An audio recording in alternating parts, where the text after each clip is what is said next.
এবার এখানে আরো একটা বিষয় আছে, চার্জশিটে প্রশান্তর নাম পলাতক, এখনো কিভাবে চাকরিতে এই প্রশান্ত বর্মন রাজগঞ্জের বিডিওর পদ থেকে আগেই অপসারিত, তাহলে বিডিও পদে অপসারিত হলেও সরকারি চাকরিতে বহাল কি করে? কথা বলবো, প্রতিনিধি শান্তনু রয়েছেন সঙ্গে। শান্তনু, দেখো, গত মাসেই কিন্তু আমরা দেখেছিলাম যে প্রশান্ত বর্মনকে তার দায়িত্ব থেকে সরিয়ে দেওয়া হয়েছে এবং জয়েন্ট ভিডিও সৌরভ কান্তি মণ্ডলকে কিন্তু তার জায়গায় নিয়ে আসা হয়েছে। সৌরভ কান্তি মণ্ডল কিন্তু যেটা দেখা যাচ্ছে যে গত নভেম্বর মাসে যখন দত্তাবাদের স্বর্ণ ব্যবসায়ী খুনের ঘটনায় নাম জড়ায় ভিডিও প্রশান্ত বর্মনের, তারপর থেকে কিন্তু জয়েন্ট ভিডিওই পুরো দায়িত্ব সামলাচ্ছিলেন। কারণ বিভিন্ন সময় কিন্তু তিনি আগেও আসতেন না অফিসে, এবং এই ঘটনা সামনে আসার পর থেকে কিন্তু বলা যেতে পারে বেশিরভাগ সময় তিনি অফিসে আসেননি। তারপর বিভিন্ন পর্বে দেখা যাচ্ছিল যে জয়েন্ট ভিডিও সৌরভ কান্তি মণ্ডলই কিন্তু দায়িত্ব সামলাচ্ছিলেন ভিডিওর, এবং ভিডিও মাঝে মধ্যে অফিসে আসলেও মুহূর্তের মধ্যে তিনি ভ্যানিশ হয়ে যেতেন।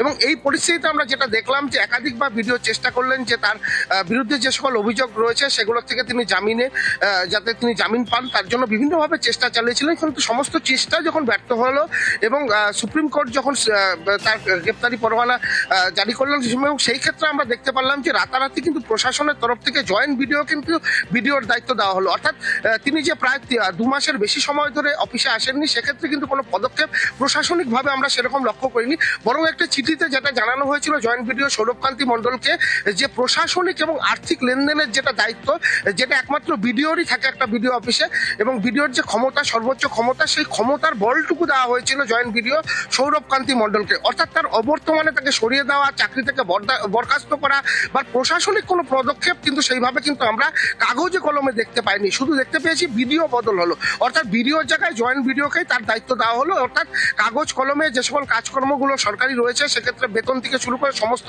দায়িত্ব কিন্তু জয়েন্ট ভিডিও, যেহেতু তাকে অর্থনৈতিক এবং প্রশাসনিক দায়িত্ব দেওয়া হয়েছে, তিনি পালন করছিলেন গত মাস থেকে।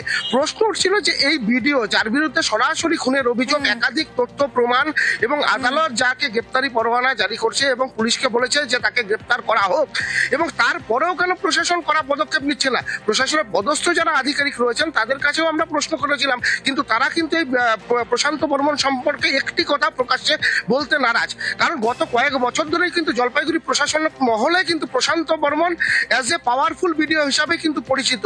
এই পাওয়ারফুল অর্থাৎ এই শব্দটা শুধু প্রশাসনিক মহলে নয়, এবং তার যে কর্মক্ষেত্র রাজগঞ্জ ভিডিও অফিস এবং অফিস সংলগ্ন এলাকা, সেই ক্ষেত্রেও কিন্তু এই পাওয়ারফুল ভিডিওকে কিন্তু সচরাচর অনেকটা দূরত্ব বজায় রেখেই চলতেন সাধারণ মানুষ। তার কারণ হচ্ছে তিনি নিজেকেও দাবাং বলে দাবি